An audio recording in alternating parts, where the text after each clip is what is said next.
세종 500년 수도시대 오고 있다. 예언서란 앞으로 일어날 일들을 기록한 문서로 역사학자 등이 사회적 문제에서 나타날 수 있는 미래의 모습을 영감 등으로 해석한 것을 말한다.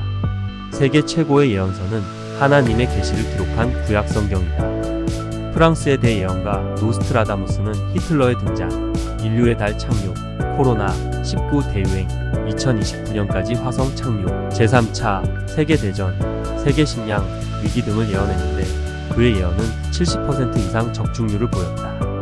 중국의 예언서 추배도는 60가지 예언이 담긴 책으로 여왕제의 탄생, 등소평의 개혁 개방, 홍콩 반환, 2차 세계대전 암시 등 무서울 정도로 적중률을 보였다. 우리나라의 대표적인 예언서는 조선시대 정감록으로 당시 백성들은 삶이 어려워 새로운 세상이 열리기를 바랐는데 계룡산의 정씨가 나라를 세운다는 내용이다. 결국 조선은 망했고 일제강점기를 거쳐 한반도는 둘로 갈라지면서 남한은 대한민국 서울시대를 열었다. 그럼 대한민국의 역사는 앞으로 어떻게 흐를 것인가? 대한민국은 광복 후 경제개발로 눈부신 발전을 했으나 강남 아파트 한 채는 30억 원에서 60억 원 정도지만 지방은 3억 원도 안 되는 20대 1의 격차를 보이고 있다. 그게 배경이 되어 서울과 수도권에 있던 중앙행정기관과 그 산하기관, 연구기관 등이 지방으로 이전을 하는 세종시 혁신도시 개발이 이루어졌다. 그러나 인구와 경제 등은 여전히 서울 수도권 중심에서 벗어나지 못하고 있다. 그래서 국토균형 발전이라는 데의 실현을 위해 대통령 제2집무실과 국회의사당이 계룡산 인근 세종시에 건립되면서 대한민국은 1국가 2수도 시대를 열고 있다.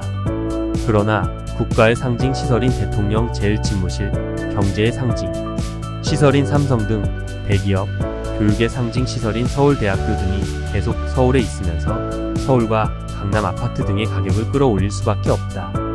결국 대통령 제1집무실도 삼성 등 대기업도 서울대학교 등 대학도 지방으로 가는데 개혁의 시대가 올 수밖에 없다.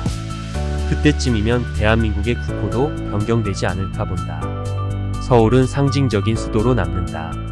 그리고 수도는 세종특별자치시가 될 수밖에 없는데 이는 조선 대한민국 시대야.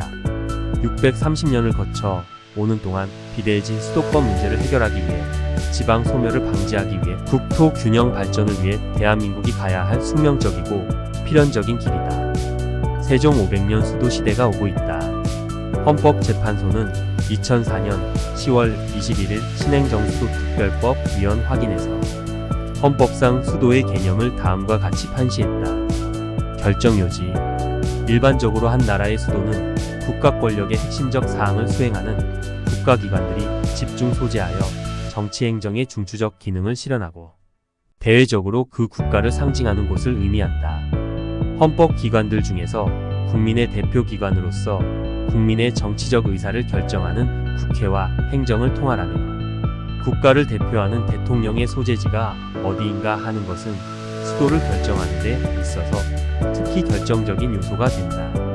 대통령은 국가원수로서 국가를 상징하고 정부의 수반으로서 국가 운영의 최고 통치권자이며 의회는 주권자인 국민이 선출한 대표들로 구성된 대의기관으로서 오늘날의 간접민주주의 통치구조화에서 주권자의 의사를 대변하고 중요한 국가 의사를 결정하는 중추적 역할을 담당하므로 이들 두 개의 국가기관은 국가 권력의 중심에 있고 국가의 존재와 특성을 외부적으로 표현하는 중심이 되기 때문이다.